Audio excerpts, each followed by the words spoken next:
You should be able to see my slides. Give me a thumbs up in the chat if you can see those. Opportunity Zone Fund regulatory update, today's date. And we are underway. Chris J Snook here. Thanks for tuning in. So big disclaimer up front. I'm not a CPA. I'm not a tax attorney, not licensed to do those things. Take everything you learn here from a educational and conceptual basis. I do manage a fund. I'm part of a fund. And so we separately from this, we do have LPs and things like that. However, as it relates to this broadcast, this is not something you should construe as financial advice, and the legal disclaimers are now done and the attorneys are happy. So let's get to the fun stuff. All right. For those of you who already know this, just to level set, the intent of the Opportunity Zone package and legislation was to unlock potentially $6.1 trillion sitting on the sideline. There were 8,700 Opportunity Zone tracts, which represents roughly 12% of the U.S. Land and its territories that were designated. They were designated by the local, state, municipality government officials. And this legislation is federal legislation, and it allows for people very simply to take capital gains that were from non-real estate capital gains. They could use those, but for the most part, most people just do 1031 exchanges. This allows for other capital gains, stock sales, business sales, things like that, to be dedicated or elected into a qualified Opportunity Zone fund or investment vehicle, which we'll talk about the three ways you can do that in a second, just to level set everybody, and have deferred tax on that for up to 7 years. The next tax payment would be due in 2026. And you would get a step up in basis of either 10% at the 5-year mark or 15% at the 7-year mark. And then any capital gains that were appreciated off of that basis for a period of 10 years and held in are exempt permanently. So that's why everyone's excited. That's what's unique about this. And again, we covered this on a prior webinar, but I just want to level set in case some of you are new. I see we have 33% of you right now as fund managers, 33% as accredited according to the poll. I'll leave that up for a little bit longer. The other 33 are business owner entrepreneurs. So an even mix so far. Thank you for tuning in. There are three ways right now that you can primarily think about how you could invest in an Opportunity Zone. If you're looking at it from an investment standpoint, there were 100 plus funds active as of right now that have been formed in the last 12 to 15 months.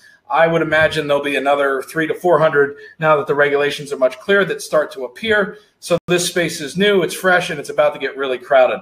Thank you for your time and energy today to try and win some of your attention as it relates to this. So there's three options that people can choose, and then we're going to get into the regulatory updates.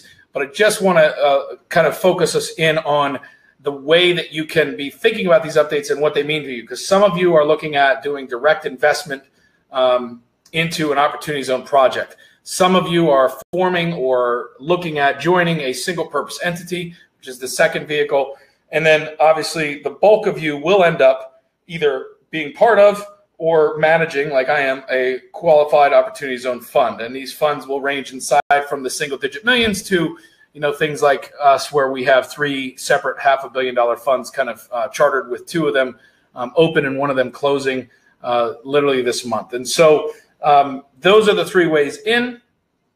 And we did a thing on the last webinar. You can find it on YouTube that went into depth a little bit more on the pros and cons, talked about apples to apples as it relates to fees versus non-fee structure things. So I encourage you to check it out on YouTube. You can go to Chris J Snook on YouTube and you can see that full-length webinar and also several of the clips underneath the Opportunity Zone investing channel. So feel free to check those out. 5, 7, and 10. And then we're almost through the baseline, and I'm going to take a breath and just check the chat for any alerts. Jeff, you can't hear anything. Anyone else having that trouble? Steven, anybody else having trouble with the hearing? I want to make sure I don't go too much further. If you cannot hear, can you hear me? That's not a good sign.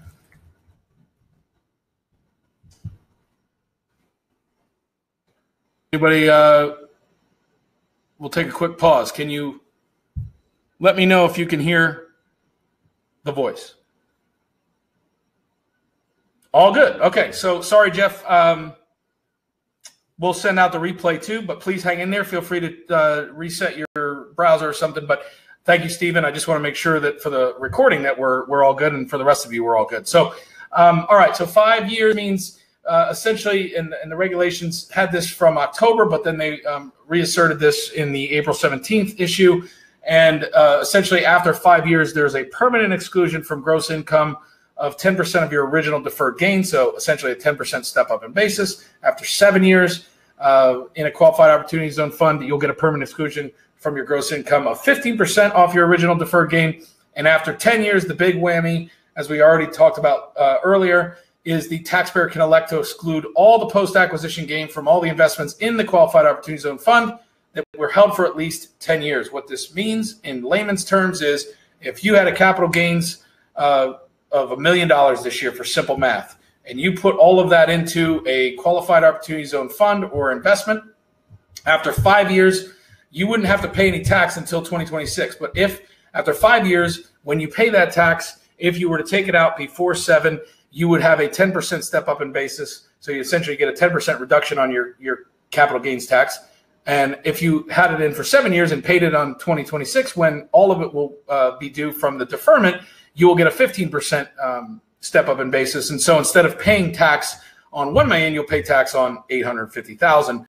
But if that $1 million over the next 10 years is worth $2.5 or $3 million because you average a 7 or 8 or 9% return, then that delta, that extra $1.5 million, will be tax exempt, and you won't pay anything on that. So that's a big deal. All right, I think we've level set everybody. I just want to make sure we cover our bases. Anything in the chat that we should do before we go into the updated rules? Because here's the things that are incomplete. So feel free to fire questions in the chat now, comments, whatever you want. We are now at 20% accredited, 40% fund managers. So I'm talking to a lot of my peers. Thank you for tuning in. I look forward to tuning into your webinars. And now we're at 20% real estate developer, 20% business owner. So I love it. We're very balanced. Thank you for being here. All right.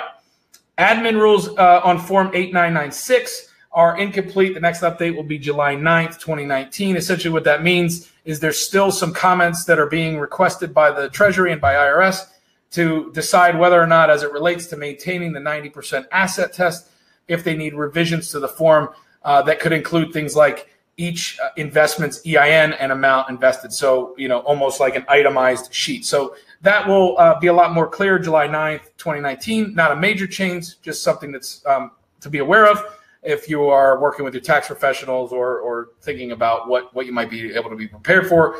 And so fund managers are obviously already preparing for that. But for those of you doing SPEs or direct investments, you might want to be keeping good records in the event that you have to be more detailed on those forms.